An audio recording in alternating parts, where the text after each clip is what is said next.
Welcome to Hindi channel. तो board exam sir पे हैं, यानी कि कल ही तो आपका एग्जाम है। आज हो गई 15 तारीख और 16 कल आपका एग्जाम है। प्रिपरेशन आपको मैं सारी करा चुकी हूँ, मैंने सब कुछ आपको दे दिया है। देखिए एमसीक्यूज भी भाई मैंने आपको दे ही दिए हैं सारे, है कि नहीं। तो जो एक बचा है वो आज शाम को आपको मिल जाएगा। तो एमसीक्यूज मैंने आपको दोनों बुक जो कि अंतरा के दोनों ही सेक्शन से आते हैं वो आपको करा दिए। आपको सब्जेक्टिव क्वेश्चन सारे बता दिए, आपकी सारी बुक्स मैंने आपको समझा दी। तो मेरे हेड से मैंने आपको सब कुछ करा दिया। अब बात पड़ती है कि भाई सब कुछ तो हो गया, प्रैक्टिस हो जानी चाहिए। तो प्रैक्टिस के लिए जो बेस्ट होता है वो होता है सैंपल पेपर। ठीक है, तो सैंपल पेपर की अगर बात करें तो हम 2 सैंपल पेपर आपको पहले दे चुके हैं। पहला सैंपल पेपर हमने दिया था जो सीबीएसई ने सैंपल पेपर इशू किया था, इसीलिए उसको मैंने मॉडल सैंपल पेपर के तौर पे आपके सामने रखा था कि वो एक मॉडल था कि सैंपल पेपर आपके सामने सीबीएसई ने पेश किया था कि इस तरीके का था, आएगा आपका आने वाला क्वेश्चन पेपर। फिर उसके बाद मैंने आपको एक प्रैक्टिस सैंपल पेपर भी कराया, ठीक है, जैसे हम बता रहे हैं। तो वो एक हमने सैंपल पेपर आपको पेपर नंबर 1 करा दिया था। आज हम इसका सेकेंड सैंपल पेपर लेकर आए, बहुत ही बेहतरीन तरीके से इसको करेंगे ताकि हम ये देख लेंगे कि कैसे होगा। बात करें अगर हम एक क्लास 12th इलेक्टिव के सैंपल पेपर की, तो ये पेपर थोड़ा सा लेंदी हो रहता है। बाकी पेपर्स अगर हम क्लास 12th के कोर के साथ भी इसको कंपेयर करें तो ये थोड़ा सा लेंदी रहता है। रीजन ये रहता है कि इसमें आपको सप्रसंग व्याख्या भी आती है। तो बहुत सारे बच्चों ने मुझसे बोला कि मैम थोड़ा सा एक्सपेक्टेड क्वेश्चंस की सप्रसंग व्याख्या भी आप करा दीजिए। तो बेटा उतना तो मुझे टाइम नहीं मिला, लेकिन हाँ मैंने हर चैप्टर में जो आपको सप्रसंग व्याख्याएं कराई हैं उन्हें आप एक बार देख लो ना, तो आप बहुत अच्छे से सारी चीज़ें समझ जाएंगे। ठीक है, तो आई होप थोड़ा सा टाइम की कमी थी, इस वजह से मैं आपके लिए वो वीडियो नहीं ला पाई, लेकिन हाँ नेक्स्ट ईयर ज़रूर कोशिश करूँगी। ठीक है, तो चलिए आज हम कर रहे हैं क्लास 12th हिंदी इलेक्टिव की ये सैंपल क्वेश्चन पेपर नंबर है 2। याद रखिए एक पेपर में आपको पहले भी सैंपल करवा चुकी हूँ। सेशन है ये आपका 25-26 जो कि आप 16 मार्च को दे रहे हो। सेशन आपका 25-26 में आता है। कोड पेपर कोड याद रखना 002 है। ठीक है, तो अब पेपर हमारा जब शुरू होता है ना तो उसके पहले कुछ इंस्ट्रक्शंस हमारे सामने आते हैं, तो हमेशा उन इंस्ट्रक्शंस को फॉलो करना। एक चीज़ हमेशा याद रखना कि जो लिखा गया है वो इसीलिए लिखा गया है कि आपको वो फॉलो करना है। अगर आप फॉलो नहीं करते तो कहीं ना कहीं जो कॉपी चेक कर रहा है जो टीचर, उसके सामने आपकी इमेज बहुत गलत प्रेजेंट होती है कि ये बच्चा स्कूल में टीचर की भी नहीं सुनता होगा, इंस्ट्रक्शंस को फॉलो नहीं करता होगा। तो इसका इम्पैक्ट कहीं ना कहीं आपकी कॉपी के मार्क्स पर पड़ सकता है। इसलिए जो इंस्ट्रक्शन दिए जा रहे हैं उनको बेहतरीन तरीके से फॉलो करिए। ठीक है, आपका समय 3 घंटे का रहेगा, पूर्णांक 80 मार्क्स का रहेगा, लेकिन पेपर आपको 15 मिनट पहले मिलेंगे।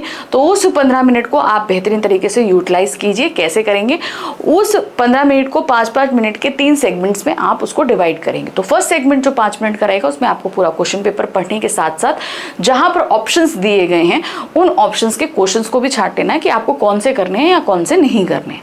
फिर सेकेंड सेगमेंट जो आपका 5 मिनट का रहेगा उसमें आपको करना है आपका अपठित गद्यांश, उसके क्वेश्चंस पढ़ के फटाफट उनके आंसर गद्यांश से निकाल लेने हैं। फिर जो 5 मिनट का जो नेक्स्ट सेगमेंट हमारे पास में रहेगा जो कि लास्ट सेगमेंट रहेगा उसमें अपठित पद्यांश के क्वेश्चन पढ़कर उनके आंसर निकाल लेना। ठीक है, तो इस तरीके से ये 15 मिनट आपके लिए बहुत अच्छे से अगर आप यूज़ कर लोगे तो आगे आपका टाइम काफ़ी बच जाएगा। तो आप सारे बच्चे इसका थोड़ी सी प्रैक्टिस कर लो। अभी भी शाम तक का समय है, वो इसलिए क्योंकि आप ये जो मेथड है अगर डायरेक्ट क्वेश्चन पेपर के टाइम पे अप्लाई करोगे तो ये 5-5 मिनट के सेगमेंट में आपसे कुछ भी नहीं होने वाला है।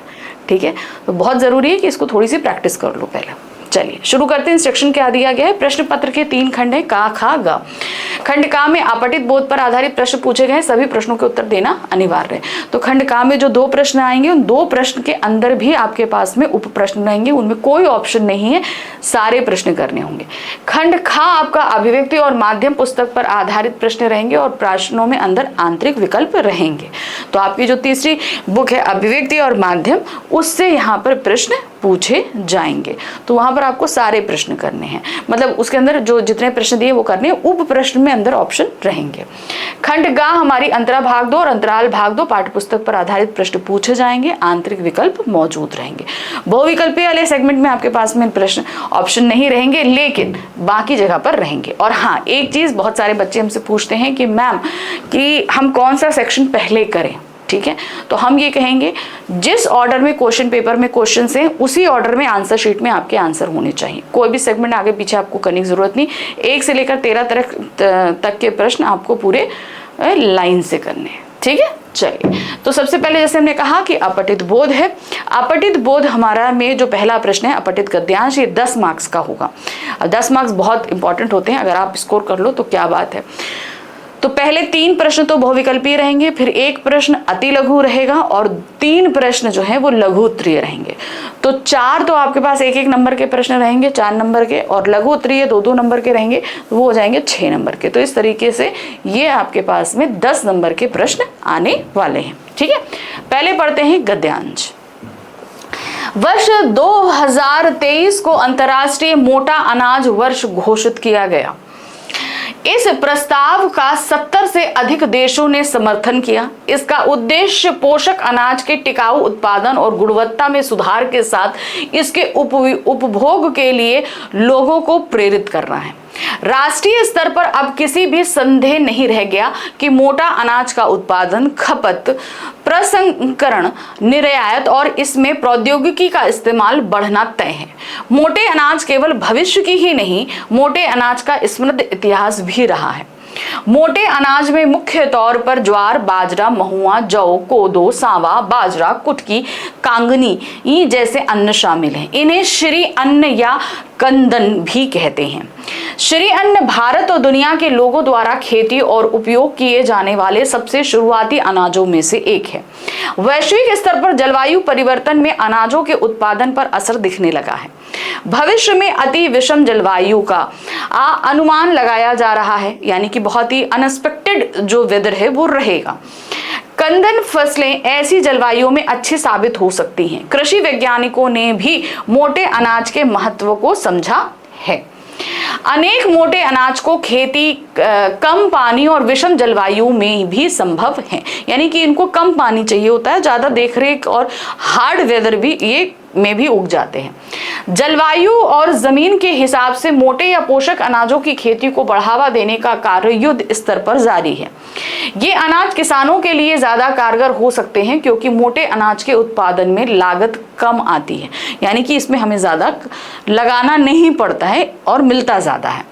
ये फसलें मिट्टी की कमियों के प्रति भी कम संवेदनशील होती हैं। अगर किसी भी मिट्टी में कोई ज्यादा पोषक तत्व नहीं है तो भी ये अच्छे से उग जाते हैं, तथा इन्हें कम जलोढ़ और लोमी मिट्टी में भी उगाया जा सकता है। कम जलोढ़ यानी कि जहां पर पानी जमीन में ज्यादा पानी नहीं होता है, ठीक है, और शुष्क वेदर में भी उगाया जा सकता है। इन्हें जल, उर्वरक और कीटनाशकों की भी न्यूनतम जरूरत पड़ती है, यानी कि ज्यादा जरूरत इनको नहीं पड़ती कि कीटनाशक डाले जाएं और ज्यादा फर्टिलाइज इनको किया जाए, यानी कि जो है फर्टिलाइजेशन इनको कहते हैं ना, जैसे खाद वगैरह डाली जाए, इनकी जरूरत नहीं होती। मोटे अनाज की खेती कार्बन फुटप्रिंट को भी कम करने में मदद करती है। मोटे अनाज के सेवन से स्वास्थ्य सुदृढ़ होता है। ये अनाज अपने उच्च प्रोटीन, फाइबर, विटामिन और लौह तत्व जैसे खनिजों के कारण गेहूं और चावल की तुलना में कम खर्चीले और पौष्टिक रूप से बेहतर होते हैं। मोटापा और मधुमेह जैसी स्वास्थ्य चुनौतियों से निपटने में भी मदद करते हैं, इसीलिए इन्हें सुपर फूड भी कहा जाता है। क्या कहा जाता है? इन्हें सुपर फूड कहा जाता है। चलिए, तो इस पे पहले 3 बहुविकल्पीय, 1 अति लघु और फिर 3 लघु उत्तरीय प्रश्न आएंगे। पहला है हमारा, मोटे अनाज को भविष्य का भोजन क्यों कहा गया है? क्या कारण है? देखिए, भविष्य में केवल इन्हीं की खेती संभव होने के कारण, तेजी से बदलती जलवायु परिस्थितियों में भी इनकी खेती संभव होने के कारण, कम लागत में अधिक पैदावार होने के कारण, विश्व को खाद्य सुरक्षा प्रदान करने की क्षमता के कारण। तो इन्हें भविष्य का भोजन इसलिए कहा गया है क्योंकि तेजी से बदलती जलवायु परिस्थितियों में भी इनकी खेती संभव है, क्योंकि हम जानते हैं कि आगे जो है जलवायु बहुत ही ज्यादा सख्त होती चली जाएगी। कथन कारण आधारित प्रश्न। कथन क्या है? कंदन की फसल को कम जलोढ़ और लोमी मिट्टी में भी उगाया जा सकता है। बिल्कुल सही है। इन्हें जल, उर्वरक और कीटनाशकों की न्यूनतम जरूरत पड़ती है। ठीक है, तो यहाँ पर कथन सही है और कारण इसकी सही व्याख्या कर रहा है, क्योंकि अगर हम कम पानी वाली भूमि में उगाएंगे तो जाहिर सी बात है कीटनाशकों का भी हमें कम इस्तेमाल, क्योंकि जितनी नमी होती है वहां पर कीट पतंगे उतने ज्यादा पनपते हैं। इसीलिए सही है कि भाई जो कथन कहा जा रहा है उसका कारण सही है, क्योंकि वहां पर कीटनाशक हमें ज्यादा नहीं देने पड़ेंगे। ठीक है, नेक्स्ट आ जाते हैं, गद्यांश के आधार पर निम्नलिखित कथनों में से सही कथनों पर विचार कीजिए। पहला क्या कथन है? मोटे अनाज के सेवन से स्वाद सुदृढ़ होता है। सही है। मोटा अनाज कृषि क्षेत्र को मजबूत करेगा। तीसरा है बदलती जलवायु परिस्थितियों में केवल बाजरा अनाज ही उगाया जा सकता है। तो भाई केवल ये बाजरा तो नहीं उगाया जा सकता, इसलिए यहाँ पर पहला और दूसरा सही है, क्योंकि इसमें बहुत सारे अनाज हैं जो बदलती जलवायु में उग सकते हैं। चलिए अब हम आ जाते हैं क्या अति लघु प्रश्न पे। अंतरराष्ट्रीय मोटा अनाज वर्ष कब घोषित किया? 2023 में घोषित किया गया। वर्ष 2023 को अंतरराष्ट्रीय मोटा अनाज दिवस घोषित किया गया है। नेक्स्ट है जलवायु परिवर्तन की चुनौती में मोटे अनाज का महत्व बताइए। क्या है? क्योंकि ये कम पानी में, कम कीटनाशक में और जो आपका हार्ड वेदर है उनमें उग सकता है। जलवायु परिवर्तन के कारण कृषि का नकारात्मक प्रभाव पड़ रहा है। मोटे अनाज विषम परिस्थितियों में भी उगाए जा सकते हैं और इनके लिए कम जल और संसाधनों की आवश्यकता होती है। ये भविष्य में खाद्य सुरक्षा प्रदान करने में सहायक होते हैं, यानी कि ये ज्यादा खाद्य सुरक्षा हमको दे सकते हैं। नेक्स्ट आते हैं मोटे अनाज को सुपर फूड क्यों कहा जाता है? क्यों? क्योंकि भाई हमारे स्वास्थ्य के लिए बड़े अच्छे होते हैं, है कि नहीं। मोटे अनाज प्रोटीन, फाइबर, विटामिन, खनिजों से भरपूर होते हैं। ये गेहूं और चावल की तुलना में सस्ते और पौष्टिक होते हैं। इनके सेवन से मोटापा, मधुमेह जैसी ये समस्याओं से निपटा जा सकता है, इसलिए इन्हें सुपर फूड कहा जाता है। ठीक है। फिर नेक्स्ट है मोटे अनाज किसानों के लिए ज्यादा कारगर कैसे हो सकते हैं? क्योंकि ये कम लागत में बनते हैं। ठीक है, कम, इसमें ज्यादा लागत नहीं लगानी पड़ती है। मोटे अनाज किसानों के लिए ज्यादा कारगर हो सकते हैं क्योंकि मोटे अनाज में उत्पादन में लागत कम आती है। ये फसलें मिट्टी की कमियों के प्रति भी कम संवेदनशील होते हैं। अगर मिट्टी में कमी है तो भी जल जाएंगे ये, तथा इन्हें कम जड़ोल और लोभी मिट्टी में भी उगाया जा सकता है। इन्हें जल, उर्वरक और कीटनाशकों की भी न्यूनतम जरूरत पड़ती है, यानी कि इन पे ज्यादा कीड़े वगैरह या ज्यादा जल देने की भी जरूरत नहीं पड़ती है। चलिए अब हम आ जाते हैं प्रश्न संख्या 2, जहां पर दिया है एक अपठित काव्यांश। इस काव्यांश पर हमारे पास आधारित जो प्रश्न रहेंगे वो 8 नंबर के रहेंगे, जिसमें 3 बहुविकल्पीय रहेंगे, 1 अति लघु रहेगा और 2 लघु उत्तरीय रहेंगे, यानी कि 8 नंबर का हमारा ये अपठित काव्यांश रहने वाला है। तो चलिए काव्यांश पढ़ें। क्या है? रात को कहने लगा मुझसे गगन का चांद, आदमी भी क्या अनोखा जीव है। उलझने अपनी बनाकर आप ही फंसता है और फिर बेचैन हो जाता ना सोता है।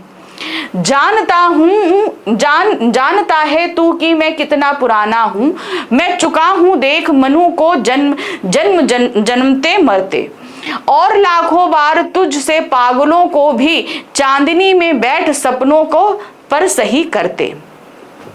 आदमी का स्वप्न और बुलबुला जल का, आज उठता और कल फिर फूट जाता है, किंतु फिर भी धन्य ठहरा आदमी ही तो, बुलबुलों से खेलता कविता बनाता, मैं ना बोला किंतु मेरी रागनी बोली। देख फिर से चांद तुझको जानता है तू, स्वप्न मेरे बुलबुले हैं या पानी, आग को भी क्या नहीं पहचानता है तू। मैं न वह स्वप्न पर केवल सही करते, आग में उसको गला लोहा बनाता हूँ और उस पर नींव रखता हूँ नए घर की। इस तरह दीवार फौलादी उठाता हूँ। मनु नहीं मनु पुत्र है यह सामने, जिसकी कल्पना की जीभ भी धार होती है। बाढ़ ही होते विचारों के नहीं, केवल स्वप्न के भी हाथ में तलवार होती है। स्वर्ग के सम्राट को जाकर खबर दे, रोज ही आकाश तरते जा रहे हैं वे। रोकिए जैसे बने इन स्वप्न वालों को, स्वर्ग की ही ओर बढ़ते आ रहे हैं वे। ठीक है, तो ये कविता हमारे सामने हो गई है। अब कविता की जरा सा देख लें कि भाई प्रश्न क्या है। पहले 3 बहुविकल्पीय। चांद को किस बात का अहंकार है? ठीक है, तो ये पूरी कविता कौन कह रहा है? चांद, कि उसने भाई मनु को भी देखा, मनु के पुत्र यानी कि हम मनुष्यों को भी देखा हुआ। तो वो अहंकार किस बात का है? अपने सौंदर्य का, आदि मानव को देखने का, सृष्टि के प्राचीनतम होने का, कवि को कविता लिखने देने का। तो उसको अहंकार किस चीज का है? वो सृष्टि के प्राचीनतम, यानी कि सृष्टि में सबसे प्राचीन वो है, इस बात का उसको अहंकार है। चांद के अनुसार मनुष्य का स्वप्न किसके समान है? पानी के, आग के, बुलबुले के या लोहे के? तो उसने क्या बताया था? बुलबुले के समान है, कि भाई आज एक बुलबुला उठा, आज ये स्वप्न देखा, कल दूसरा देखता है, परसों तीसरा देखता है, तो बुलबुले के समान उठता है और फूटता है। निम्नलिखित कथनों में से सही कथन पर विचार कीजिए। तो पहला कथन क्या है? मनुष्य के स्वप्न बुलबुले की तरह अस्थिर होते हैं, यानी कि बिल्कुल अस्थिर होते हैं। ठीक है। चांद का दृष्टिकोण आधुनिक मानव की शक्ति को कम करके आंकता है। नेक्स्ट है आधुनिक मानव सपनों को साकार करने में कुशल है। तो यहाँ पर आपका जो सही है वो है फर्स्ट, सेकंड, थर्ड, यानी कि तीनों ऑप्शन आपके यहाँ पर सही हैं। चलिए अब हम आ जाते हैं अति लघु। 3 आपके बहुविकल्पी हो गए, एक आपका अति लघु रहेगा जो 1 नंबर का रहेगा। कवि के आधुनिक मानव की कल्पना की तुलना किससे की है? उसने क्या किया था? धारदार हथियार से की थी, है ना। चलिए देखते हैं, धारदार हथियार या जीभ से। कवि ने आधुनिक मानव की कल्पना की तुलना धारदार जीभ और तलवार से की है, यानी कि उसकी जो जीभ है वो बहुत तेज है। चांद को मानव के स्वप्न बुलबुले क्यों लगते हैं? भाई बुलबुला क्या होता है? उठता है, फूटता है। तो वही कह रहा है आज दूसरा स्वप्न देखता है, कल दूसरा देखता है, तो वो बुलबुले की तरह हो रहे हैं। चांद को मानव के स्वप्न बुलबुले इसलिए लगते हैं क्योंकि वह उन्हें क्षणिक और अस्थिर मानता है। चांद ने आदि मानव से लेकर आधुनिक मानव तक के सपनों को देखा जो आते हैं और जल्दी ही टूट जाते हैं। चांद के अनुसार सपनों में स्थायित्व और गहराई का अभाव है। हालांकि चांद यह भी स्वीकार करता है कि मानव अपने सपनों से खेलता है और उन्हें अपनी रचनात्मकता से सजीव भी करता है। ऐसा नहीं है कि उन्हें पूरा नहीं करता, अगर भाई मानव हिम्मती है तो अपने सपनों को पूरा भी करेगा। अगला प्रश्न है रोज ही आकाश चढ़ते आ रहे वे पंक्ति का आश्रय क्या है? यानी कि आकाश चढ़ना है कि डेली डेली नए नए वो कीर्तिमान मनाते आ रहे हैं, यानी कि अपने सपनों को पूरा करने के लिए वो जो काम कर रहे हैं उससे डेली डेली नए जो हैं वो अचीवमेंट्स वो गेन कर रहे हैं। रोज ही आकाश चढ़ते आ रहे वे पंक्ति का आश्रय है कि आधुनिक मानव नए नए कीर्तिमान स्थापित कर रहा है और प्रगति की नई ऊंचाइयां छू रहा है। यह उसकी अदम्य इच्छा शक्ति और रचनात्मकता का प्रतीक है जिससे वह असंभव को भी संभव बना रहा है। मानव अपने सपनों और विचारों को मूर्त रूप देकर निरंतर आगे बढ़ता आ रहा है, यानी कि उनको क्या कर रहा है? साकार कर रहा है, मूर्त रूप दे रहा है। ठीक है, चलिए अब हम आ गए हमारे खंड खा में। ठीक है, अब खंड खा में हमारे पास में जो है वो हमारी पुस्तक अभिव्यक्ति और माध्यम से प्रश्न रहेंगे। तो चलिए देखते हैं कि इनमें किस तरीके के प्रश्न हमसे पूछे जा रहे हैं। पहला प्रश्न हमारे पास है निम्नलिखित प्रश्नों के उत्तर लगभग 30 से 40 शब्दों में आपको यहाँ पर देने हैं। ठीक है, हर प्रश्न के पास आपके पास नंबर रहेंगे। जैसे यहाँ पर पहला प्रश्न आपके पास 1 नंबर का है तो मान के चलो कि मिनिमम 30 वर्ड्स में आप इसको दे दोगे, 25 to 30 वर्ड्स में आंसर दे दोगे। अगर 2 नंबर का रहेगा तो 40 वर्ड्स तक आप जाओगे। ठीक है, तो नंबर के अकॉर्डिंग आपको वर्ड लिमिट पता होनी चाहिए। नेक्स्ट आ जाते हैं, क्वेश्चन है, यहाँ पर आपको सभी प्रश्न करने हैं, ऑप्शन नहीं है। रेडियो समाचार की संरचना कैसी होती है?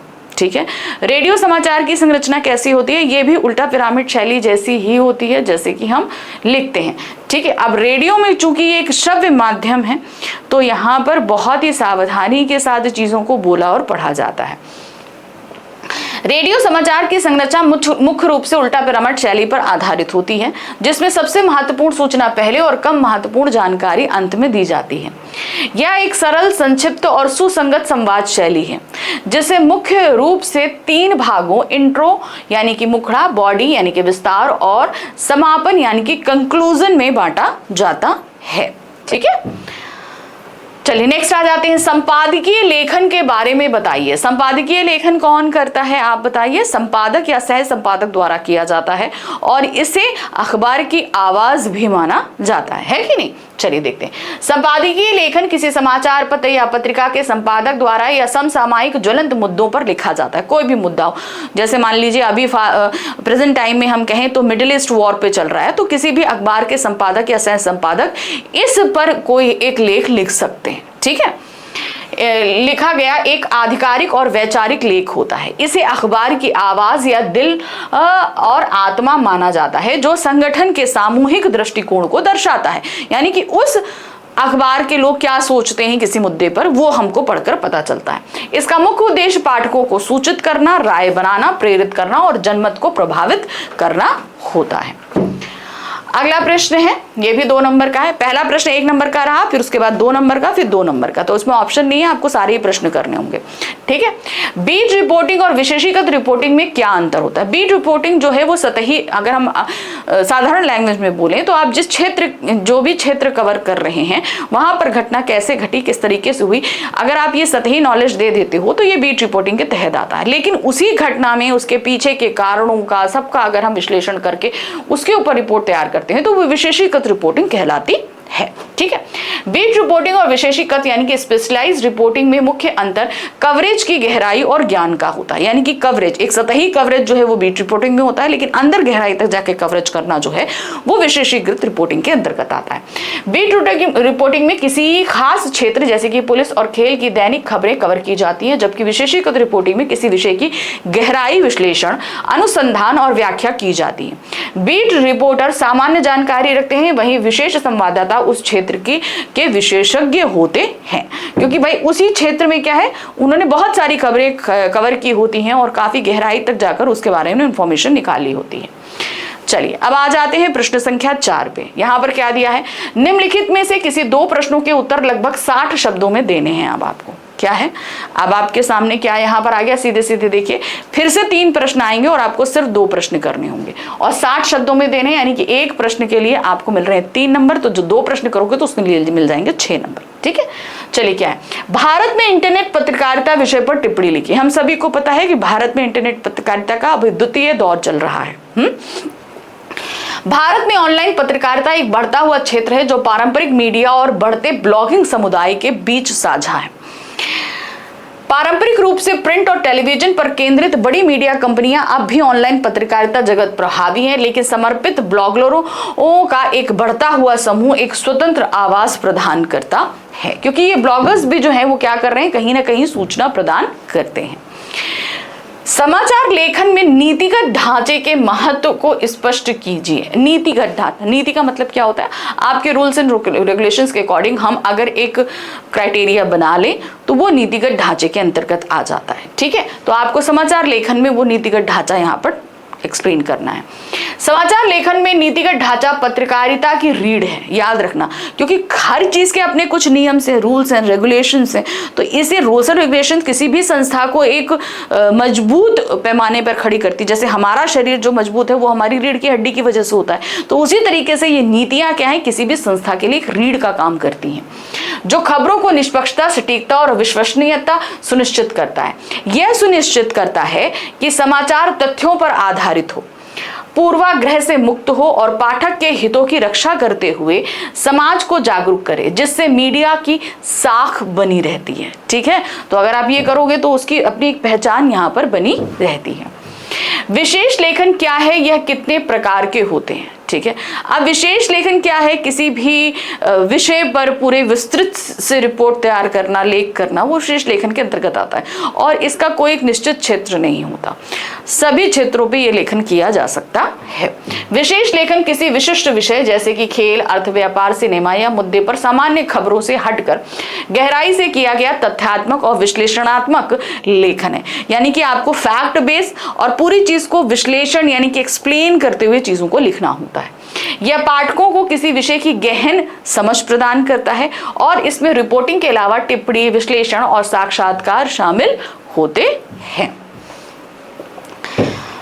चलिए अब आ गए प्रश्न संख्या 5, जहां पर हमारे पास रहेंगे रचनात्मक लेखन। ठीक है, तो ये आता है आपका रचनात्मक लेखन। इसकी शैली को समझिए, ये शैली लिखी जाती है आत्मपरक शैली।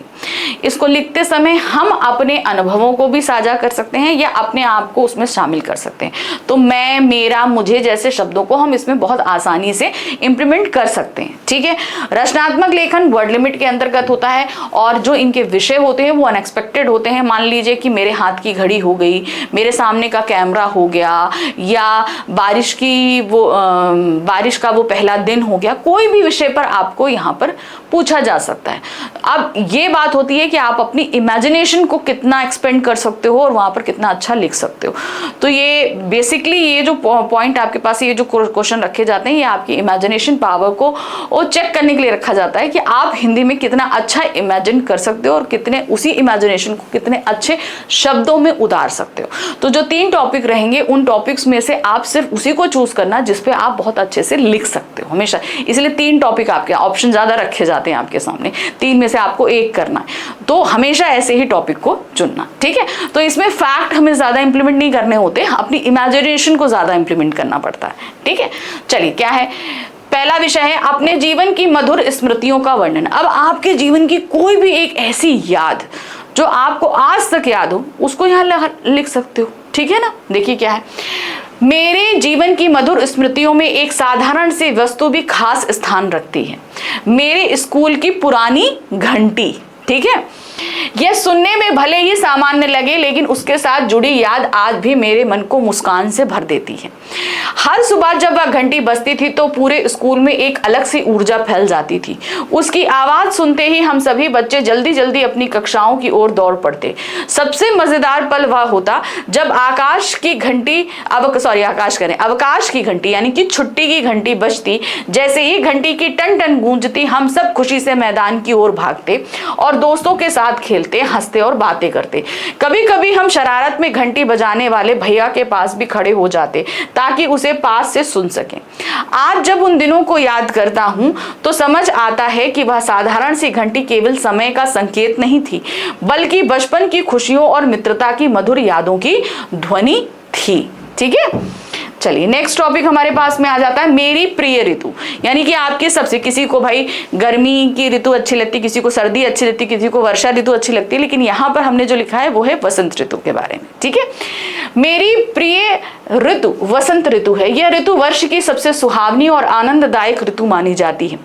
वसंत के आते ही प्रकृति का रूप बिल्कुल बदल जाता है। पेड़ों पर नई नई कोपलें निकलती हैं और रंग बिरंगे फूल खिल उठते हैं। चारों ओर हरियाली छा जाती है और वातावरण बहुत मनमोहक लगने लगता है। इस ऋतु में ना अधिक ठंड होती है, ना ही तेज गर्मी। हल्की हल्की ठंडी हवा मन को प्रसन्न कर देती है। पक्षियों की मधुर चहचहाट वातावरण को और भी सुरीला बना देती है। खेतों में सरसों के फूल, पीले फूल बहुत सुंदर दिखाई देते हैं।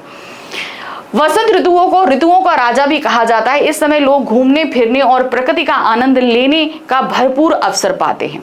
मुझे ये ऋतु इसलिए भी पसंद है क्योंकि इस समय मन में नई ऊर्जा और उत्साह का संचार होता है। सचमुच वसंत ऋतु प्रकृति की सुंदरता का अद्भुत उपहार है। ठीक है, जाहिर सी बात, अब इसमें आपको जो ऋतु अच्छी लगती है आप लिख सकते हो आराम से। ठीक है, नेक्स्ट आ जाते हैं विद्यालय से लौटते समय जाम में फंस जाना। अगर आप विद्यालय से लौट रहे हो, एकदम से जाम में फंस गए तो क्या हो सकता है। अब वो एक्सपीरियंस अगर आपके पास कभी हुआ है तो आप वहां लिख सकते हो, नहीं तो आप इमेजिन कर सकते हो। एक दिन विद्यालय से घर लौटते समय अचानक सड़क पर बहुत बड़ा जाम लग गया। हमारी स्कूल बस धीरे धीरे रुक गई। चारों ओर गाड़ियों की लंबी कतार दिखाई देने लगी। पहले तो हमें थोड़ी परेशानी हुई क्योंकि हम जल्दी घर पहुंचना चाहते थे, लेकिन कुछ ही देर यह जाम हमारे लिए एक छोटा सा रोमांच बन गया। बस में बैठे सभी दोस्त आपस में बातें करने लगे। कोई चुटकुले सुना रहा था तो कोई गाना गुनगुनाने रहा था। खिड़की से बाहर देखने पर सड़क किनारे दुकानों की हलचल और लोगों की भाग दौड़ भी दिलचस्प लग रही थी। इस बीच हमारे शिक्षक ने हमें धैर्य और अनुशासन का महत्व भी समझाया, यानी कि पेशेंस होना चाहिए और डिसिप्लिन के साथ रहिए। ये नहीं कि आप फंस गए तो पैनिक हो जाइए। हमारे जीवन में ऐसी बहुत सारी जो है इंसिडेंट होते हैं जिसमें हम पैनिक हो जाते हैं, पेशेंस नहीं रख पाते। तो ये सारी चीजें हमें कहीं ना कहीं स्कूल में सिखाई जाती हैं। उन्होंने बताया कि सड़क पर नियमों का पालन करना कितना जरूरी है। थोड़ी देर बाद जब जाम खुला तो बस फिर से चल पड़ी और उस दिन मैंने समझा कि कभी कभी छोटी सी परेशानी भी यादगार अनुभव बन जाती है। ठीक है, चलिए अब आ जाते हैं प्रश्न संख्या 6 पे। अब यहाँ पे भी अभिव्यक्ति और माध्यम से ही प्रश्न हमारे पास में लिए गए हैं। यहाँ पर हमें क्या करना है, 3 प्रश्न दिए जाएंगे, हमें 2 प्रश्न करने हैं। हर प्रश्न का उत्तर 60 शब्दों में देना है। तो एक प्रश्न के लिए हमें यहाँ पर 3 नंबर मिल रहे हैं, तो जब 2 प्रश्न करेंगे तो 6 नंबर मिलेंगे। तो 60 प्रश्न का मतलब होगा काफी लॉन्ग में आपको इसको आंसर देना पड़ेगा। पहला प्रश्न है, कहानी को रोचक और प्रामाणिक बनाने में देश काल और वातावरण का चित्रण अपनी महत्वपूर्ण भूमिका निभाता है, कैसे। अब देखिए, कोई भी अगर कहानी हम बोल रहे हैं या बता रहे हैं तो वो अगर जिस परिवेश में घटित हुई है, मान लीजिए कि अगर किसी गांव में पर हुई है तो वहां पर खेत होंगे, हल होगा, किसान होंगे, गाय होंगे, बैल होंगे, तो ये वहां का वातावरण होगा। स्वच्छ हवा चल रही होगी, लहलहाते खेत होंगे। इस तरीके के शब्दों के माध्यम से आप कहानी को रोचक बनाओगे। अब परिवेश यानी कि अगर जो पात्र है तो उसका वेशभूषा कैसी होगी, ये सब चीजें भी जो उसमें प्रामाणिकता प्रदान करती हैं, तो ये बहुत जरूरी होती है। ठीक है ना। कहानी में देश काल, स्थान और समय और वातावरण का चित्रण घटनाओं के विश्वसनीय, सजीव और रोचक बनाता है। यह पात्रों की वेशभूषा, भाषा और रहन सहन के माध्यम से पाठक को सीधे उस कालखंड में ले जाकर कहानी के यथार्थ से जोड़ता है। यह तत्कालीन सामाजिक, राजनीतिक और भौगोलिक परिवेश का सटीक चित्रण कर पाठक के मन में दृश्य उत्पन्न करता है। यानी कि वो कहीं ना, जब वो जैसे बताएगा लहलहाते खेत हैं तो हम इमेजिन करने लगते हैं, आसपास पीले पीले फूल हैं, लहलहाता खेत है, सरसों का खेत है, पेड़ है, ठंडी ठंडी हवा चल रही है, तो वो हम इमेजिन करने लगते हैं शब्दों के माध्यम से, जिससे कहानी प्रामाणिक और प्रभावशाली बन जाती है। तो जो कहानी है वो तो अलग चलेगी, लेकिन जो आसपास का वातावरण हम शब्दों के माध्यम से बताते हैं वो और ज्यादा अच्छा हो जाता है। दूसरा प्रश्न है, कविता लेखन में महत्वपूर्ण उपकरणों का वर्णन कीजिए। अब कविता बिना लय छंद के नहीं बन सकती है, नहीं बन सकती ना, तो वो सभी इसके उपकरण होते हैं। चलिए देखते हैं क्या है। कविता लेखन में प्रमुख उपकरणों में शब्द चयन यानी कि शब्दों का चयन, भावनाएं, लय, छंद, बिंब और अलंकार शामिल हैं, क्योंकि इनके बगैर कोई भी काव्य पंक्तियां उतना ज्यादा प्रभाव नहीं छोड़ पाएंगी। जो भावों को सजीव और प्रभावशाली बनाते हैं वे तत्व भाषा को संगीत में बनाकर पाठक को भावनात्मक रूप से जोड़ते हैं, जिससे साधारण शब्दों में भी गहराई और सौंदर्य उत्पन्न होता है। कविता लेखन के मुख्य उपकरण निम्नलिखित हैं। अब पहला, जैसे हमने बताया, शब्द चयन। शब्द कविता का आधार है। सटीक और भावपूर्ण शब्दों का चुनाव ही कविता को जीवंत बनाता है। दूसरा है भावनाएं। कविता के केंद्र में कवि की भावनाएं होती हैं जो उसे पाठकों से जोड़ती हैं। अब भाई उसकी भावनाएं ही उसे कविता लिखने के लिए प्रेरित करती हैं, है कि नहीं? हाँ, और वही भावनाएं उसे पाठकों, जब वो लिखेगी तो वो पाठकों से जुड़ जाता है। लय, छंद। कविता की गेयता यानी गाने योग्य बनाने के लिए छंद या मुक्त छंद का उपयोग किया जाता है। ठीक है, छंद का मतलब होता है आप छंद युक्त होगा मतलब राइमिंग वर्ड्स रहेंगे, छंद मुक्त का मतलब यानी कि उनमें राइमिंग वर्ड्स नहीं रहेंगे और मात्राओं का भी फर्क होता है। यह कविता को गति और संतुलन प्रदान करता है। नेक्स्ट आ जाते हैं बिंब। इंद्रियों के माध्यम से पाठकों के मन में दृश्यों, ध्वनियों और गंधों का चित्रण करना बिंब कहलाता है। ठीक है। अलंकार। रूपक, उपमा, अनुप्रास जैसे अलंकार कविता को सौंदर्य और गहराई प्रदान करते हैं, क्योंकि भाई ये अलंकार कहीं ना कहीं क्या करते हैं, काव्य पंक्तियों को सुंदर करने का काम करते हैं, तो ये बहुत जरूरी हो जाते हैं। ठीक है। नेक्स्ट आ जाते हैं अभिनेता का अर्थ स्पष्ट करते हुए बताइए कि अभिनेता ना होने पर नाटकों में क्या दोष होता है। अभिनेता मतलब एक्टिंग। अगर एक पर्सन को मैंने खड़ा कर दिया और उसे एक्टिंग नहीं आती है तो क्या वो नाटक में सही तरीके से भाव क्या कहते हैं, डायलॉग डिलीवरी वगैरह सब कर पाएगा? नहीं कर पाएगा, है कि नहीं? तो बहुत जरूरी होता है ये। अभिनेता का अर्थ है नाटक के मंच पर अभिनय के योग्य होना, यानी कि उसे एक्टिंग आना, अर्थात दृश्य, संवाद और एक्शन के माध्यम से जीवंत प्रदर्शन किए जा सके। अब अगर डायलॉग डिलीवरी कर रहा है तो उतने हाव भाव उसके चेहरे पर भी होने चाहिए, उसकी बॉडी लैंग्वेज उस तरीके से होनी चाहिए। जा सकने के गुण से है। इसमें मंच सज्जा, पात्रों का व्यवहार, संवाद की रोचकता शामिल है। अभिनेता के अभाव में नाटक केवल पठनीय बनकर रह जाता है, यानी कि सिर्फ, नहीं तो अगर अभिनेता नहीं है, अगर उसमें आप एक्टिंग नहीं करोगे तो वो सिर्फ पढ़ने लायक रह जाएगा, जिससे मंच में नीरसता, तकनीकी असुविधा, दर्शकों की अरुचि और कथानक की शिथिलता जैसे दोष उत्पन्न होते हैं। चलिए अब हम आ गए हैं अपने खंड गा में। खंड गा में हमारे पास में जो है वो हमारी पुस्तक सबसे पहले आरोह से आएंगे। तो आरोह के आपके 9 अध्याय हैं काव्य खंड के। इन 9 अध्यायों में से आपके सामने किसी भी चैप्टर से आपके सामने एक काव्यांश रख दिया जाएगा और उस पर आधारित 5 बहुविकल्पीय प्रश्न आएंगे, आपके पास 5 करने होंगे। इसके बाद आपके पास लघुत्तरीय प्रश्न आएंगे और फिर संदर्भ प्रसंग सहित तो व्याख्या वाला प्रश्न आएगा। ठीक है, तो ये 3 तरह के प्रश्न आएंगे। ये इस तरीके से काव्य खंड में भी आएंगे, सेम एज इट इज गद्य खंड के भी प्रश्न आएंगे। ठीक है, तो सबसे पहले हम बहुविकल्पीय प्रश्न करने जा रहे हैं। तो 9 अध्याय में से एक काव्यांश यहाँ पर रखा गया है। तो यहाँ पर भरत राम का जो पद है वो प्रेम जो है वाला पद जो है वो यहाँ पर रखा गया है, उसको पढ़ना है, उस पर आधारित 5 प्रश्न है। क्या है देखिए, और 5 करने हैं, ऑप्शन कोई नहीं है। पुलकी शरीर सभा भय ठाणे, नीरज नयन नेह जल बाड़े, कबम और मुनिनाथ निबारा, एही ते अधिक कहा मैं कहा, मैं जनहू निज नाथ सुबाहु, अपराधयू पर कोह ना करूं, मोह पर कृपा स्नेहसु विशेषी, खेलत खुसिन ना कबहू देखी, शिशुपन ते ए परेहेऊ न संगू, कबहू न कीन मोर मन भंगू, मैं प्रभु कृपा रीत जिया जोही, हरे खेल जिताहे मोही। महु स्नेह सकोच बस सन्मुख कहीं न बैन, दर्शन तृप्ति न आजऊ लगे प्रेम पियासे नैन। ठीक है, तो जिस तरीके से चित्रकूट में मिलाप होता है और वहां पर सभा पे खड़े होकर भरत जी कहते हैं, वो सब यहाँ वर्णन है। अब उस पर 5 प्रश्न क्या है। पहला है, किसके नेत्रों से स्नेहमयी अश्रु बह रहे हैं? किसके? वो भरत जी के बह रहे थे, सही है ना। तो क्या हुआ यहाँ पर? भरत जी। ठीक है, नेक्स्ट आ जाते हैं, प्रस्तुत काव्यांश में भरत ने राम के स्वभाव की क्या विशेषता बताई है? बचपन के खेलों में भरत को हराना, निर्दोष व्यक्ति पर क्रोध ना करना, भरत को अपने साथ खिलाना, अपराधी व्यक्ति पर भी क्रोध ना करना। तो क्या बताया उन्होंने? अपराधी व्यक्ति पर भी वो क्रोध नहीं करते हैं, यानी कि कुछ ने गलत किया तो उस पर भी, यानी कि उनको कभी क्रोध आता ही नहीं है। भरत ने श्री राम के सम्मुख अपने किस भाव को कभी प्रदर्शित नहीं किया? उन्होंने अपने स्नेह को कभी भी प्रदर्शित नहीं किया था, यानी कि वो कितना प्रेम करते हैं राम से, ये चीज उन्होंने कभी राम को बतलाई ही नहीं थी। भरत के अनुसार राम की कृपा व स्नेह विशेष किस पर रही है? जाहिर सी बात है, विशेष तौर पर लक्ष्मण जी उस पे भरत जी पर ही रही है, स्वयं भरत पर। ठीक है ना, तो सही क्या होगा? स्वयं भरत पर ही रही है। नेक्स्ट है, प्रस्तुत पद में किसका वर्णन किया गया है? राम सीता विवाह का, वनवास की घटनाओं का, राम के स्वभाव का, भरत राम के प्रेम का। तो यहाँ पर किसका वर्णन किया गया है? भरत और राम के प्रेम का वर्णन किया गया है कि राम जी भरत से कितना प्रेम करते हैं और भरत जी राम से कितना प्रेम करते हैं, ये बताया गया है।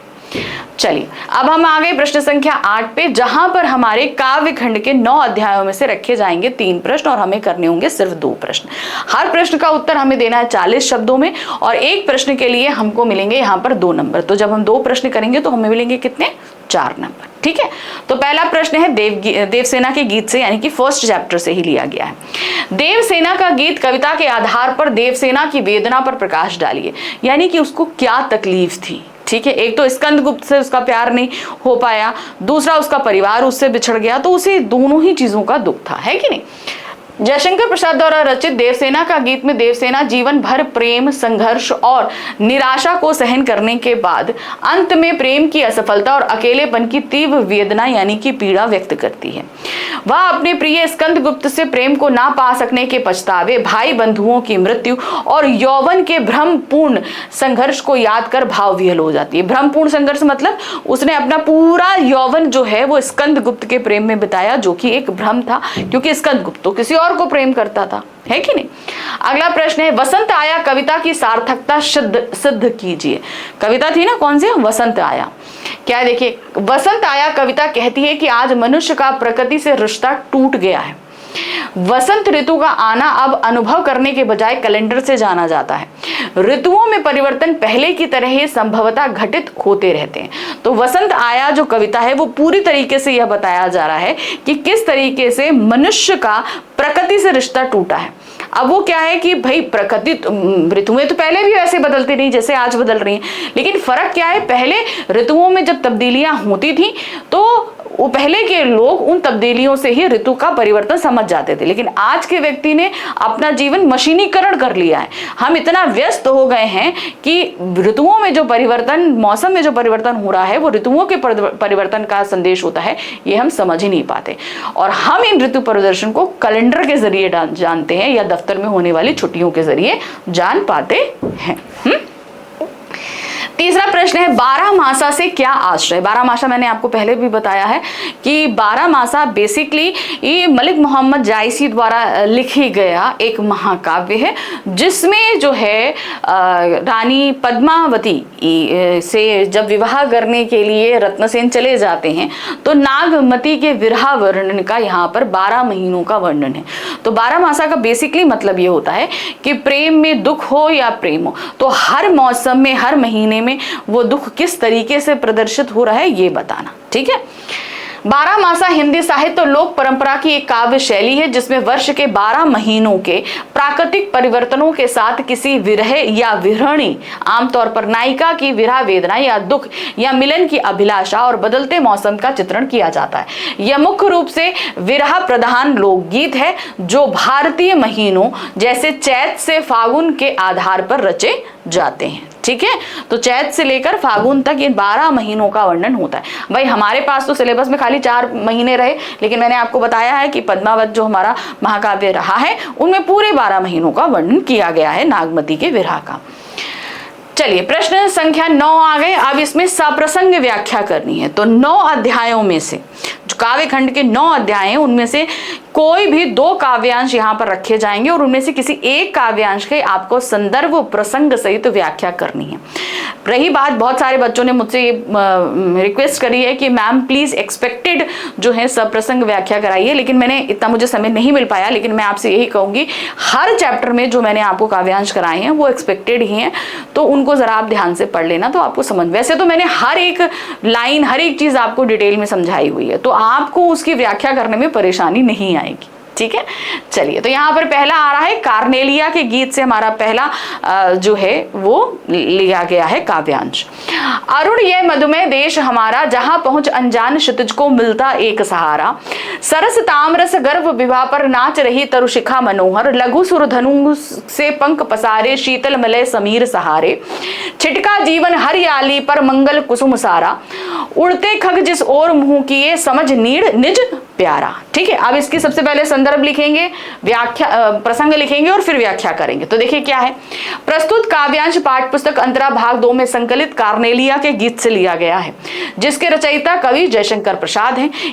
यह गीत इनके चंद्रगुप्त नाटक नामक नाटक के 2य अंक का अंश है। अब कहां से लिया गया ये भी हमने आपको बता दिया। ठीक है, अब आ जाते हैं प्रसंग। प्रस्तुत काव्यांश में सिकंदर के सेनापति सेल्क्युलियस की पुत्री कार्नेलिया भारत की संस्कृति से प्रभावित होकर भारत की विशिष्टता और प्राकृतिक सौंदर्य का गुणगान करती है। कार्नेलिया को भारत देश से अत्यधिक लगाव हो जाता है, तो उसी की भाई पूरी बड़ाई कर रही है इसमें। अब इसकी व्याख्या क्या है, प्रस्तुत काव्यांश में कार्नेलिया भारत भूमि के प्रति अपनी असीम लगाव को प्रकट करते हुए कहती है कि यह हमारा भारत देश प्रातःकालीन सूर्य की लालिमा से युक्त रसमय देश है, अर्थात यह भारत देश सूर्योदय की पहली किरण की भांति मधुर और स्नेह युक्त स्पर्श देने वाला है। कार्नेलिया को लगता है कि भारत वह भूमि है जहां आकर अनजान क्षितिज को भी सहारा मिल जाता है तथा भारत का वातावरण किसी को भी बरबस आकर्षित करने वाला है, यानी कि किसी को भी वो आकर्षित कर ले।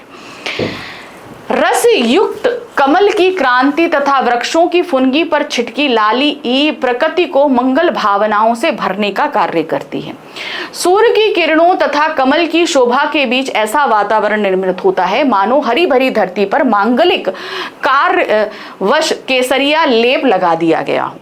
प्रातः काल की सुगंधित मलय पर्वत से आने वाली हवा वातावरण को और मनोहारी बना रही है।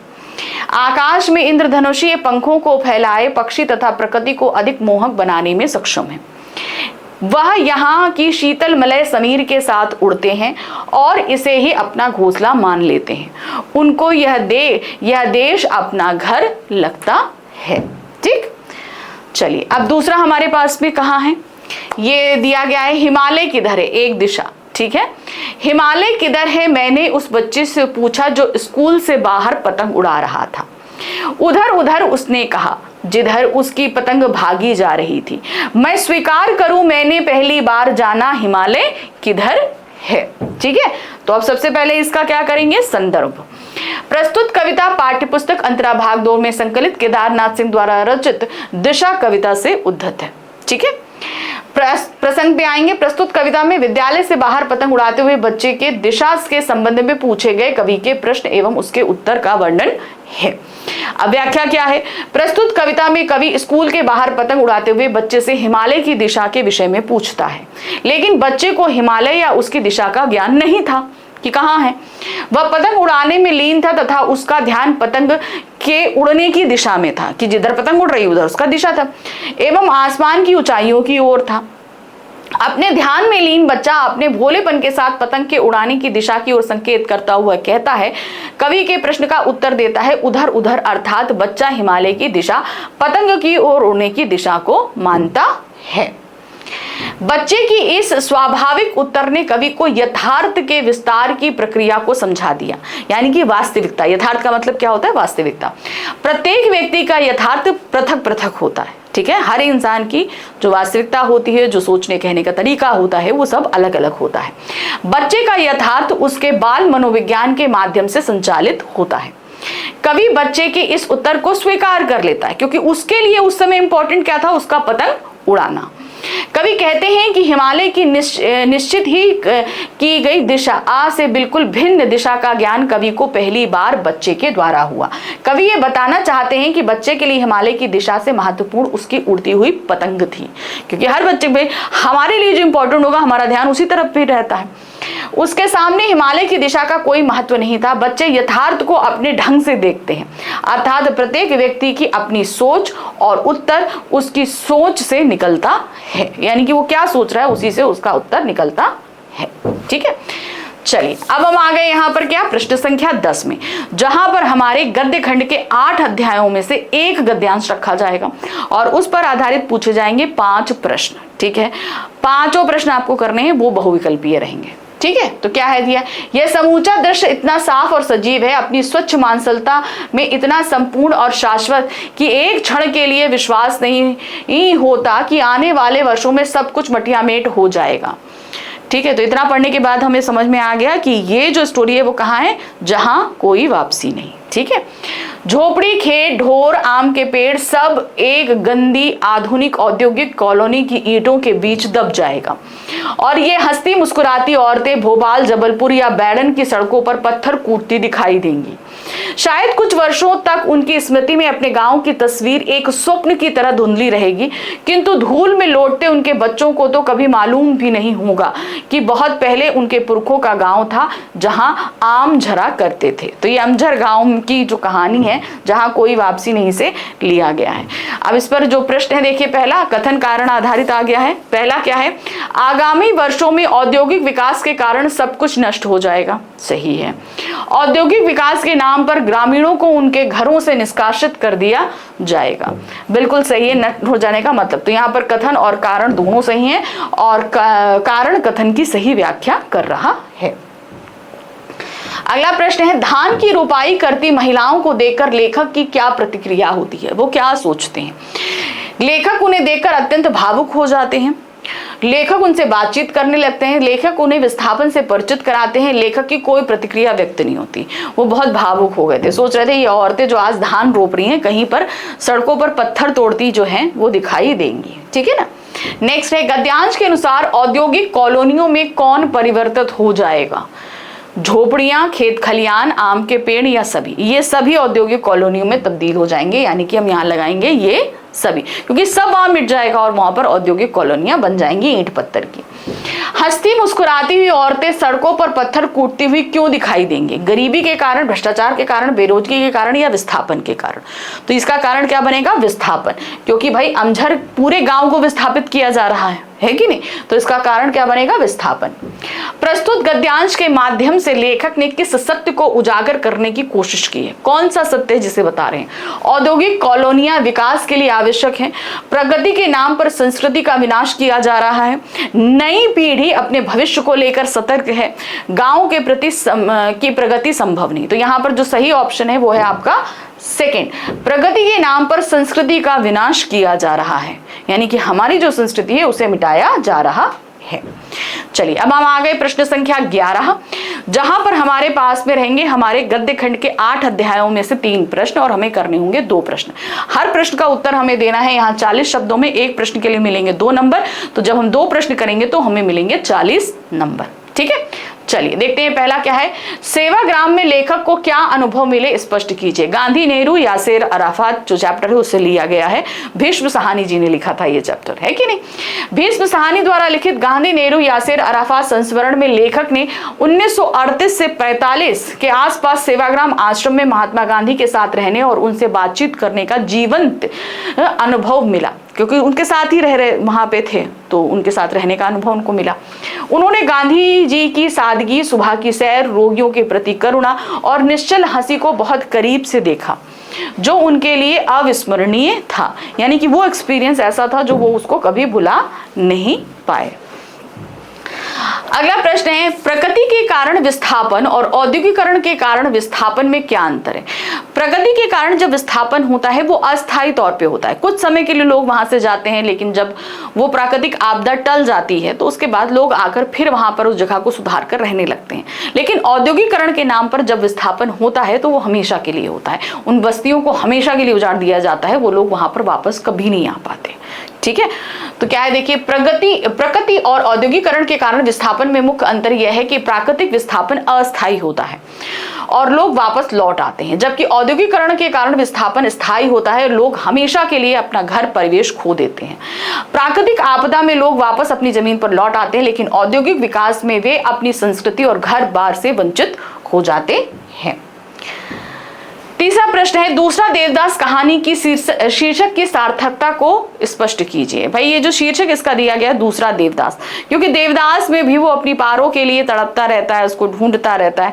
उसी तरीके से यहाँ पर हमारा संभव भी जो है वो जब से हरिद्वार घाट पे, गंगा घाट पर उस लड़की यानी पारों से मिला, तब तक उसको ढूंढने के लिए इधर उधर गली गली भटक रहा है। मनसा देवी गया, वहां पर मन्नत की धागा बांधा, पारों ने भी ऐसे किया। तो दोनों की भावनाएं उसी तरीके से थी जैसे कि शरद चंद्र जी के उपन्यास दूसरा देवदास में थी और यहाँ संभव के साथ में थी। ठीक है ना। इस कहानी का मूल नाम दूसरा देवदास बिल्कुल उचित है। यह शीर्षक कहानी की सार्थकता को स्पष्ट करता है। जिस प्रकार शरद चंद्र का देवदास अपनी पारों के लिए सारा जीवन मारा मारा फिरता रहा, वैसे ही संभव रूपी देवदास अपनी पारों के लिए मारा मारा फिरता रहा, क्योंकि उसे ढूंढ रहा था। वो पारों की एक झलक उसे दीवाना बना देती है। वह उसे ढूंढने के लिए बाजार, घाट, यहाँ तक कि मनसा देवी के मंदिर तक जाता हो आता है। उससे एक मुलाकात हो जाए इसके लिए मन्नत तक मांगता है। जब वह मिलती है तो लड़की का पारो नाम सुनकर जैसे उसकी खोज सार्थक बन जाती है। इसीलिए वह अपने नाम के बाद देवदास लगाकर इसका संकेत भी देता है। क्या कहता है? संभव देवदास, है ना। दोनों के मध्य छोटी सी मुलाकात प्रेम के बीज अंकुरित कर देती है। यह मुलाकात उनके अंदर प्रेम के प्रति ललक तथा रोमानियत को दर्शा देती है। देवदास वह नाम है जो प्यार में पागल प्रेमी के लिए प्रयुक्त किया जाता है। अतः दूसरा देवदास शीर्षक संभव की स्थिति को भली प्रकार से स्पष्ट कर देता है। यही कारण है कि यह शीर्षक कहानी को सार्थकता देता है। तो शरद चंद्र जी के उपन्यास और यहाँ पर संभव की जो सिचुएशन है उसमें सिमिलैरिटी है। ठीक है, चलिए अब आ गए प्रश्न संख्या 12 में, जहां पर हमारे जो गद्य खंड है, यानी कि गद्य खंड के जो 8 अध्याय हैं उनमें से किसी भी अध्याय से 2 यहाँ पर गद्यांश रखे जाएंगे। दोनों में से किसी एक गद्यांश की आपको संदर्भ प्रसंग सहित व्याख्या करनी होगी। ठीक है, तो जब आप ये करोगे तो उसके लिए आपको मार्क्स मिलेंगे कितने? 6। ठीक है, तो पहला यहाँ पर गद्यांश आ रहा है, यहाँ पर दिया है धर्म के रहस्य जानने की इच्छा प्रत्येक मनुष्य ना करे। तो ये हमारे सुमरिनी के मनके में घड़ी के पुर्जे लघु निबंध से लिया गया है। ठीक है, धर्म के रहस्य जानने की इच्छा प्रत्येक मनुष्य ना करे, जो कहा जाए वही कान ढलाकर सुन ले। इस सतयुगी मत के समर्थन में घड़ी का दृष्टांत बहुत तालियां पिटवा दिया जाता है।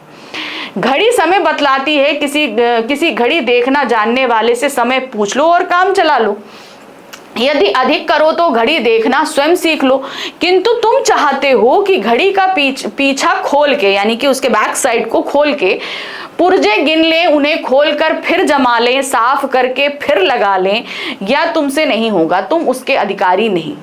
यह तो वो वेदा शास्त्रज्ञ धर्माचारों का ही काम है कि घड़ी के पुर्जे जाने, तुम्हें इससे क्या।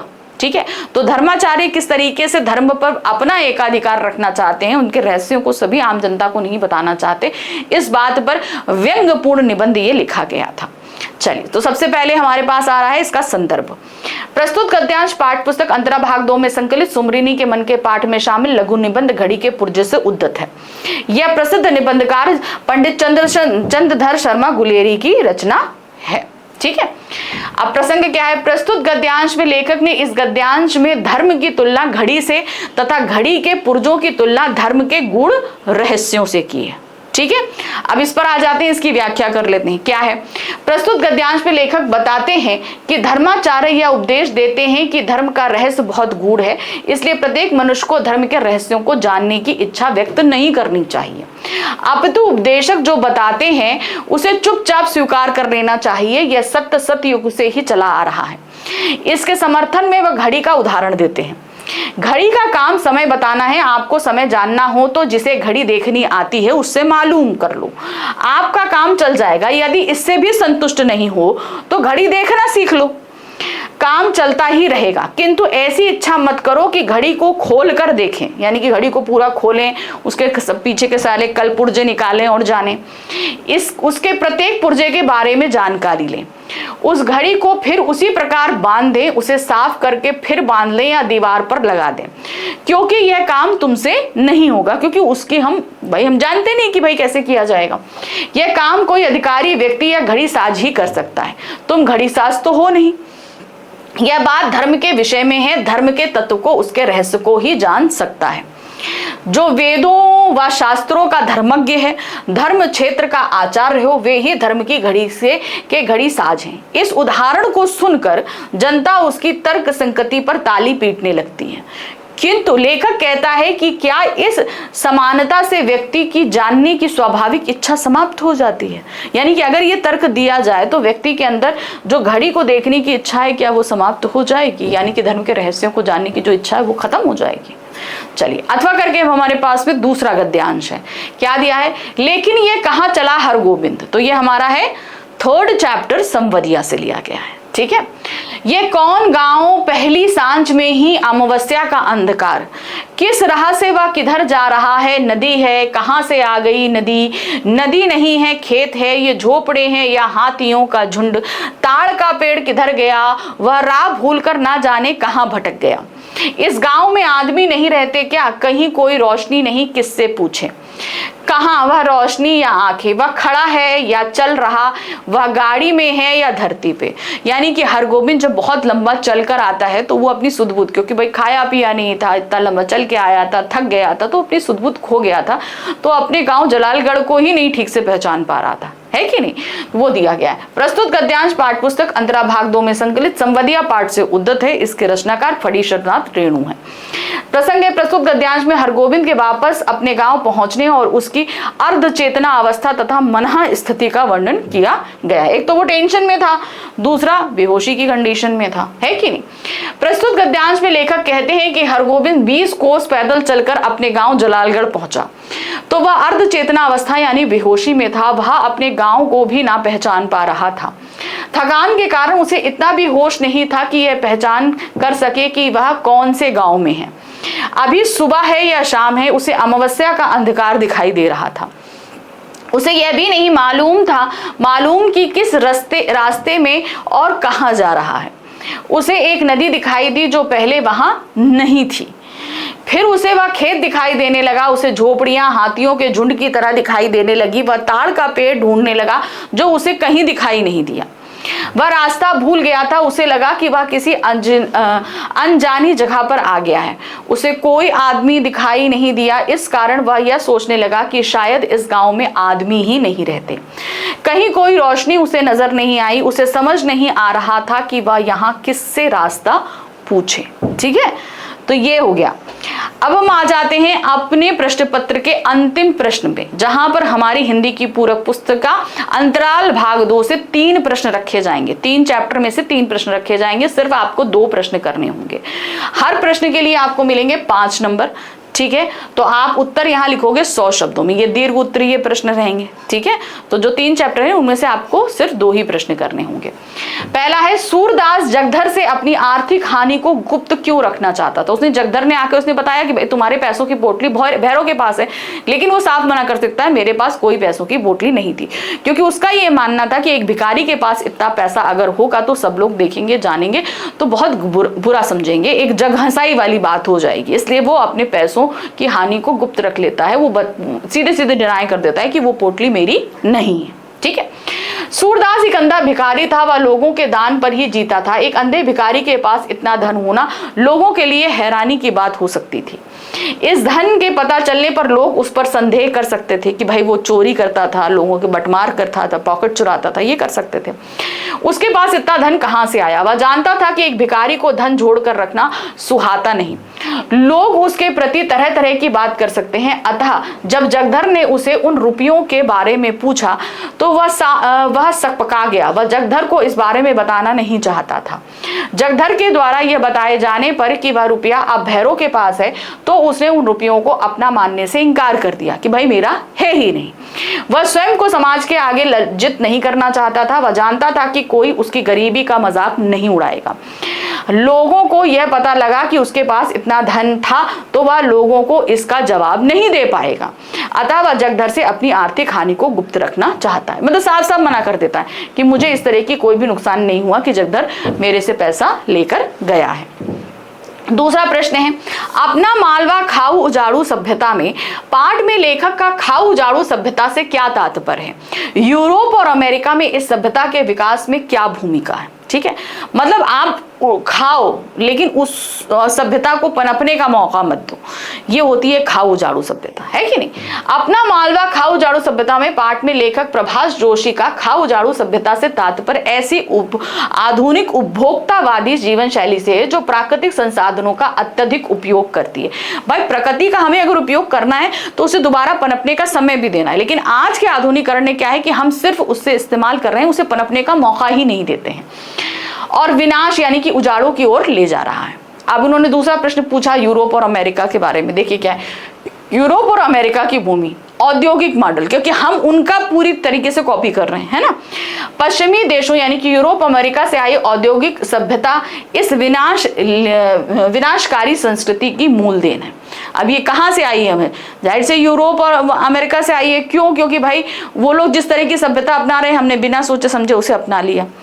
नेक्स्ट है संसाधनों का अंधाधुन उपयोग। इन देशों ने अपनी महत्वाकांक्षाओं के लिए प्राकृतिक संसाधनों को अंधाधुन इस्तेमाल किया, जिससे पूरी दुनिया में पर्यावरण असंतुलन बढ़ गया है।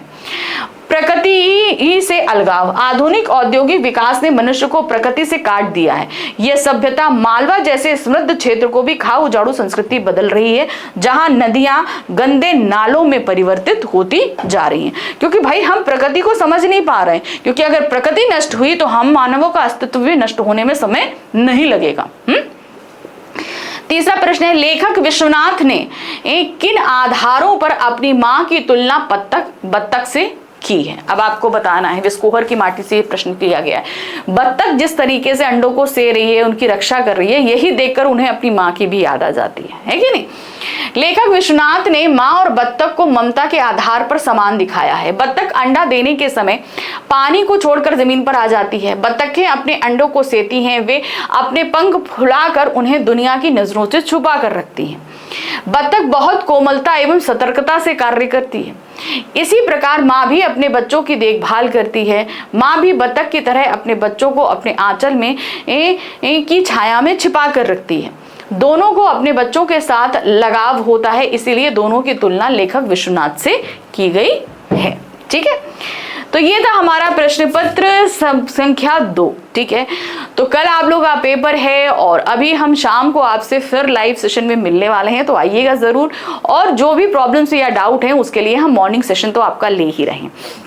तो जितने भी डाउट हैं कल मॉर्निंग सुबह 5 बजे हम लाइव सेशन में तो मिल ही रहे हैं, तो देखेंगे कि भाई क्या क्या आपको डाउट्स हो रहे हैं, उनको कलेक्ट करके रखिए और हम आपको बताएंगे।